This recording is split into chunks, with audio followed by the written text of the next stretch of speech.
I adjusted my tie in the hotel bathroom mirror, trying to shake the feeling that something was off. My daughter Sofia had been quieter than usual since we'd arrived at the Muskoka resort 3 days ago. But then again, 11-year-old girls could be moody, right? I chalked it up to being away from her friends for a week. This whole trip was for my father-in-law Robert's 70th birthday, a week-long celebration at some fancy lakeside resort north of Toronto.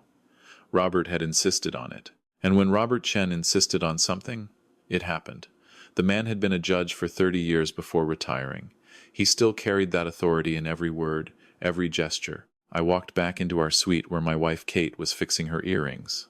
She looked beautiful in that blue dress, but there was a tightness around her eyes I'd noticed more and more lately. "Ready?" she asked without looking at me. "Yeah. Where's Sofia?" "Already downstairs with Dad and Melissa. They wanted to show her the gardens before dinner." Something twisted in my gut, but I couldn't name it. I'd been feeling that way a lot this trip. The resort dining room was all windows overlooking the lake, the June sunset painting everything gold. Our extended family filled a long table by the window. Robert sat at the head like a king holding court. His silver hair was perfectly styled. His suit probably cost more than my first car. "Marcus, there you are." Robert's voice boomed across the room. "Come, sit." We were just discussing the new development proposal in Oakville. I spotted Sofia sitting between Robert and my sister-in-law Melissa. Something about the way my daughter sat, very still and small, made my chest tight. But Melissa was smiling, talking animatedly to Kate's cousin Jason, who sat across from them. I took my seat next to Kate, who immediately engaged in conversation with her sister. I tried to catch Sofia's eye, but she was staring at her plate. Dinner was the usual affair. Robert dominated the conversation, telling stories about his time on the bench, cases he'd presided over, criminals he'd put away. Everyone laughed at the right moments, agreed at the appropriate times. It was a performance we'd all learned over the 6 years I'd been part of this family. I was halfway through my salmon when I felt a small hand slip something into my jacket pocket. Sofia had gotten up to use the restroom and squeezed past my chair. She didn't look at me, didn't say a word, but her hand shook as she pulled away. My heart started hammering. I forced myself to keep eating, keep smiling, keep nodding at whatever story Jason was telling about his new personal training clients. Under the table, my hand found my pocket, paper, folded small. "Excuse me," I said, standing.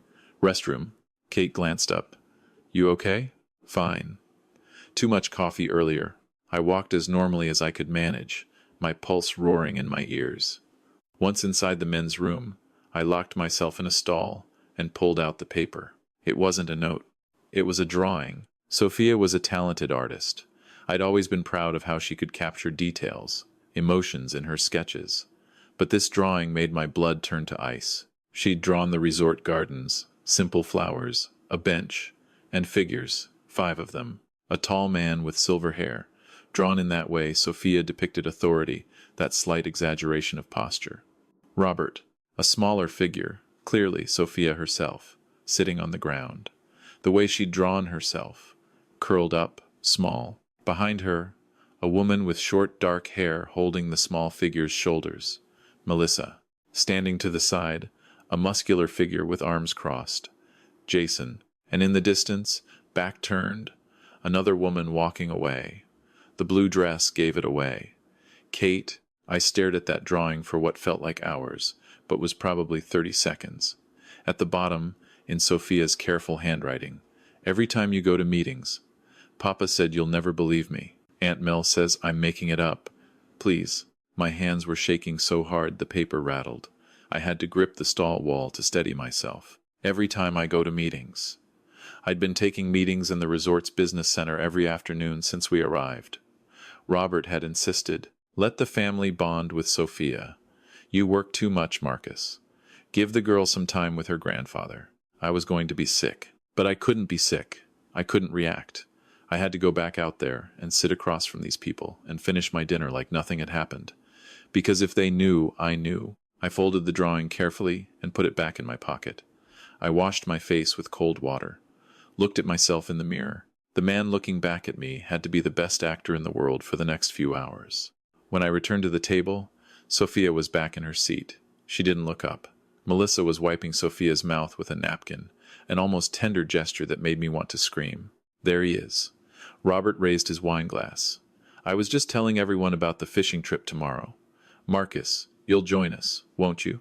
Jason and I want to show Sofia how to catch pike. Over my dead body. Actually, I said, smiling, sitting down, I got a call from the office.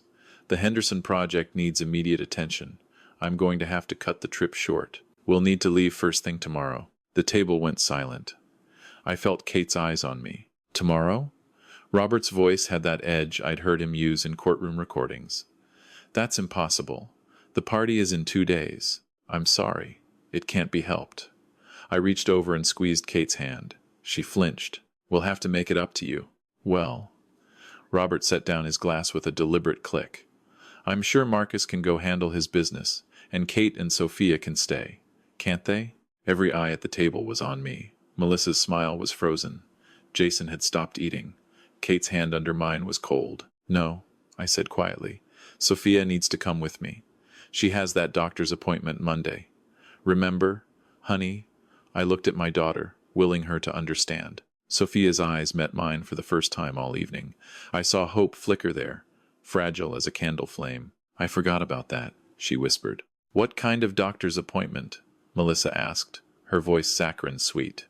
She was a school counselor. She knew every trick in the book. Nothing serious. I hope? Just a checkup, I said.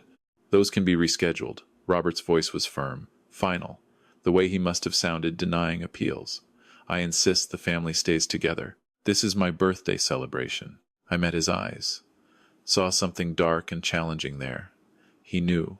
Maybe not that Sofia had told me, but he knew I was trying to take her away. We're leaving tomorrow, I repeated. Kate's hand yanked out of mine. Marcus, that's ridiculous. You can go. We'll stay. My wife was choosing him over me, over her own daughter, the woman I'd loved for 6 years, who I'd helped raise Sofia from the time she was 5, was choosing them. The table erupted in voices. Robert insisting we stay. Melissa suggesting compromise. Jason saying something about loyalty to family. Kate arguing that I was being unreasonable. I looked at Sofia. She was crying silently, tears streaming down her face. That broke something in me. Sofia, go to our room, I said quietly. Marcus, Kate started. Go to our room, I repeated to Sofia. Pack your things. We're leaving tonight. You can't do that, Robert said. It wasn't a question. It was a statement of fact, from a man used to having absolute authority. Watch me. I stood up. Sofia scrambled out of her chair. Sit down, Robert commanded her. Sofia froze. Years of conditioning, of being told to obey, of being taught that adults, especially important adults like judges, knew best. Sofia, I said, my voice breaking. Baby, come here. She looked between us, terrified. She's not going anywhere, Melissa said, standing up. Sofia, sweetie, your dad is having some kind of episode. Why don't you come with Aunt Mel? Don't touch her. My voice came out low and dangerous. Melissa stopped. Sofia, I held out my hand. Trust me, please. She ran to me. I scooped her up, even though she was getting too big for it, and held her tight. She was shaking like a leaf. You're making a scene, Kate hissed. Everyone is staring. Good. Let them stare. I started walking toward the exit, carrying Sofia. Behind me, chairs scraped. Footsteps followed.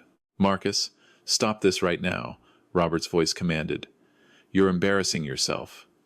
And scaring Sofia. I kept walking. A hand grabbed my shoulder. Jason, come on, man. Let's talk about this outside. I turned, keeping Sofia behind me now. Her hand gripped the back of my jacket. Get your hand off me. Jason didn't let go. He was bigger than me. Spent his life in gyms. Robert just wants to talk. You're being irrational. I'm being a father. To what? Jason's eyes were cold. That kid isn't even yours. You married into this family. You're a guest here. Act like it. Something in his words, the casual cruelty, the possessiveness, confirmed everything in that drawing. I pulled out my phone and held it up. I'm calling the police. Right now. So you have about 30 seconds to decide if you want to do this here, in front of all these witnesses, or if you want to let me walk out of here with my daughter. Your daughter? Melissa had caught up, her counselor voice soothing, manipulative. Marcus, Sofia is having some behavioral issues. We've been trying to address them this week while you were in your meetings. She's been acting out, making up stories for attention.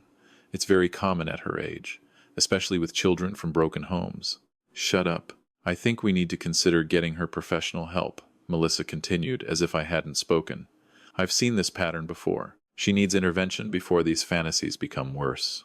They were good, so good, twisting everything, making me look like the crazy one, making Sofia look like a problem child. If I hadn't seen that drawing, if I didn't know my daughter's truth, I might have doubted. But I knew Sofia, and I knew something else. I pulled out my phone and made a show of opening the camera. Say that again. For the recording. Melissa's face went white. Marcus. Kate was there now, gripping my arm.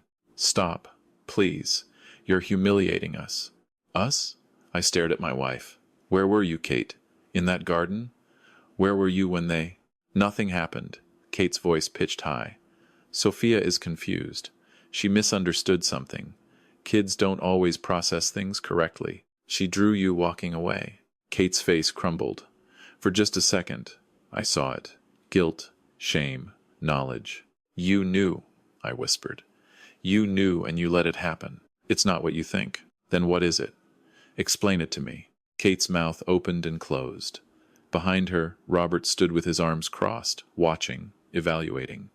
Melissa hovered nearby. Jason was on his phone. Other diners were definitely watching now. Resort staff had noticed the commotion. Sir, a manager approached, a woman in her 40s with kind eyes. Is everything all right? No, I said clearly. It's not. My daughter is in danger. I need to leave with her right now, and these people are trying to stop me. The manager's eyes sharpened. She'd been trained for this, I realized. Sir, perhaps we should call security. Please do. And the police. That won't be necessary. Robert stepped forward. All charm now. I'm Robert Chen. Perhaps you've heard of me. I was a Superior Court judge for 30 years. There's been a misunderstanding. My son-in-law is having some kind of nervous breakdown. We're concerned for my granddaughter's safety. The manager looked between us, uncertain. Look at her, I said, turning Sofia toward the light. Her face was tear-streaked, eyes red. Look at how scared she is. Of them, not of me. Sofia was trembling, but she lifted her chin. I want to go with my dad. Sweetie, Melissa started. No, Sofia's voice rang out. I don't want to stay here. Please don't make me stay here. The manager's expression changed. She'd worked in hospitality long enough to recognize real fear. I think, she said carefully, perhaps it would be best if I called the local OPP. Let them sort this out. Excellent idea, I said. Robert's jaw tightened. That's really not necessary. I insist, the manager said firmly. She spoke into her radio. We stood there in the dining room, frozen in tableau. Me with my arm around Sofia, Kate looking torn and broken, Melissa and Jason standing like guards, Robert radiating authority and anger. The police arrived in 20 minutes, 2 OPP officers, a man and a woman. The female officer immediately knelt down to Sofia's level. Hey there, she said gently. I'm Officer Morrison. Can you tell me what's happening? Sofia looked at me. I nodded. I want to go home with my dad, Sofia said, her voice small but steady. I don't want to stay here with them. Okay. And why is that? Sofia pulled out her own phone. Her hands shook as she opened her photo gallery and handed it to Officer Morrison. I hadn't known she'd taken pictures. Smart girl. My smart, brave girl. Officer Morrison's face went hard as she looked at the phone. She scrolled and scrolled. Then she stood and showed her partner. The male officer's expression darkened. Mr. Chen, Officer Morrison said to Robert, I'm going to need you and... She consulted the phone, Melissa Chen and Jason Winters, to come down to the detachment with us. We have some questions. This is absurd, Robert said. I'm a retired judge. I know my rights. You have no grounds. Actually, sir, we do. These images constitute reasonable grounds. You can come voluntarily, or we can arrest you. Your choice. Images can be faked, Melissa said quickly. She's 11. She could have staged. Ma'am, I'm going to stop you right there, the male officer said. Anything you say can and will be used against you. I watched as they read them their rights. Watched as Robert's face turned red, as Melissa started crying, as Jason tried to argue. watched as they were let out in handcuffs because Jason had tried to leave. Kate stood frozen, watching her father, her sister, her cousin being taken away. Then she turned to me. "I didn't know," she whispered. "I didn't know it was that bad." "You walked away," I said. "In the drawing. Sofia drew you walking away." I thought he said he was just teaching her discipline. That I was too soft. That she needed a firm hand. I didn't know he was. She couldn't finish. Officer Morrison approached us. "Mr. Rodriguez. Marcus Rodriguez. This is Sofia." "Mr. Rodriguez, we're going to need to take Sofia to the hospital for an examination, and we'll need statements from both of you. Mrs. Rodriguez," she looked at Kate, "we'll need to speak with you as well." "I want to go with my dad," Sofia said again. "Of course, sweetheart," Officer Morrison said. "Your dad can be with you the whole time." The next hours were a blur. The hospital. The examination that made me stand outside the room, fists clenched, trying not to put a hole in the wall. The photos they took of bruises on Sofia's back, arms, legs, bruises at different stages of healing. Evidence of ongoing abuse. The child services worker who interviewed Sofia with such gentle patience, while I watched through a one-way mirror, my heart breaking with every word my daughter spoke. She told them everything. How it had started 2 years ago. How Robert said it was discipline. How Melissa held her down sometimes and told her this was normal. This was how families worked. She'd understand when she was older. How Jason watched and said she was lucky. Said other girls had it worse. How Kate would start to intervene and then leave. Always leave. "Why didn't you tell me sooner?" I asked Sofia later, in the hospital room while we waited. "Papa said you'd never believe me," she whispered. "He said he was a judge, that everyone would believe him over me, that they'd say I was making it up." Aunt Mel said the same thing. She said she was a counselor, and she'd tell everyone I was a troubled child. "I believe you," I said fiercely, holding her hand. "I will always believe you." "I was so scared," she sobbed. "I tried to tell you so many times, but Mama always said we were going to visit them, and I couldn't say no. And then when we came here and you kept going to meetings and I was alone with them, I'm sorry," I choked out. "I'm so sorry. I should have seen it. I should have known. It's not your fault, Dad." But it was. I'd missed the signs, the way Sofia had become quiet around her grandfather, how she never wanted to visit, the nightmares that started a year ago. I'd attributed it all to pre-teen moodiness, to adjustment issues, to a dozen other things that weren't this. Kate didn't come to the hospital. Officer Morrison told me she'd gone to the detachment to give her statement. I didn't know what to feel about that. 2 days later, charges were filed. Robert Chen, Melissa Chen, and Jason Winters were each charged with multiple counts of assault, sexual assault, and child abuse. The Crown Attorney told me they were pursuing the maximum sentences. Kate came to see us at my brother's house in Toronto where we'd gone after the hospital. She stood in the doorway, looking smaller than I'd ever seen her. "I filed for divorce," I told her before she could speak, "and I'm seeking full custody." "I know." She looked at Sofia, who was curled up on the couch, watching TV, but not really watching. "Can I talk to her?" "Do you want to talk to Mama?" I asked Sofia gently. Sofia looked at her mother for a long moment, then nodded.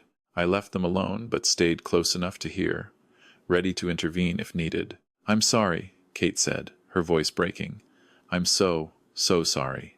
You were right. What I did was unforgivable. I should have protected you, and I didn't." "Why?" Sofia asked. "Why didn't you stop them?" I heard Kate crying. "Because when I was your age, the same thing happened to me. My father did the same things. And my mother walked away, just like I walked away from you. And I told myself it was normal, that it was just how our family was, that if I survived, you would too. But that's not true. It was never true. What he did to me was wrong. What he did to you was wrong. And I'm sorry I didn't protect you." "You need help, Mama," Sofia said quietly. "Like I'm getting help. I know. I'm going to get it. I promise." When Kate left, she hugged Sofia carefully, like she was afraid Sofia would break. "I love you," she whispered. "I know I don't deserve your forgiveness, but I love you." The trial took 8 months. 8 months of therapy for Sofia, of statements and interviews and medical examinations. 8 months of watching my daughter slowly begin to heal. Robert was sentenced to 15 years. Melissa got 12. Jason got 10. The judge in their case called it a systematic abuse of power and a profound betrayal of trust. Said that Robert's position as a former judge made his crimes even more egregious. Kate didn't go to prison. The Crown accepted that she was also a victim, though a complicated one. She got probation, mandatory therapy, and supervised visitation with Sofia only if Sofia agreed. Sofia agreed. Once, then decided she needed more time. Kate accepted that. I learned things through this process. Important things. I learned that abuse often runs in families, passed down like a terrible inheritance. That victims sometimes become perpetrators or enablers, caught in cycles they don't even recognize. I learned that authority figures, judges, counselors, respected community members can be monsters, that we trust them precisely because of their positions, and they know it and use it. I learned that children are incredibly brave, that Sofia had the courage to tell me when she'd been conditioned for years to believe no one would listen. Most importantly, I learned to listen, really listen, to watch for signs, to trust my instincts when something feels wrong. That night at the resort, when I felt that twist in my gut, seeing Sofia sit so still and small, I should have acted then. I should have listened to that instinct. If you're a parent, I'm telling you now, listen to your gut. If something feels wrong, it probably is. Don't dismiss your child's fears or behavioral changes as phases. Don't let respect for authority override your protective instincts. And if you're a child who's being hurt, please tell someone. Keep telling until someone listens. Draw pictures, write notes, take photos if you can. Find a teacher, a friend's parent, a counselor at school who isn't involved. Call Kids Help Phone at 1-800-668-6868 if you're in Canada. There are people who will believe you. Sofia is 13 now, 2 years since that night at the resort. She's in therapy still, probably will be for years. But she's laughing again, drawing again, though she draws flowers and landscapes now, not people. She's teaching me to see the world through an artist's eyes, how light changes everything, how shadows can be beautiful instead of frightening. Last week, she showed me a new drawing. Our small apartment in Toronto, the two of us on the couch, watching a movie. She'd drawn us both smiling. "This is home," she said. "Just us, safe." I framed it and hung it in the living room. A reminder that sometimes the smallest families are the strongest ones. That safety isn't about how many people surround you, but about being with people who truly protect you. And every day, I make sure Sofia knows. I believe her. I will always believe her. And I will always, always protect her. That's what fathers do.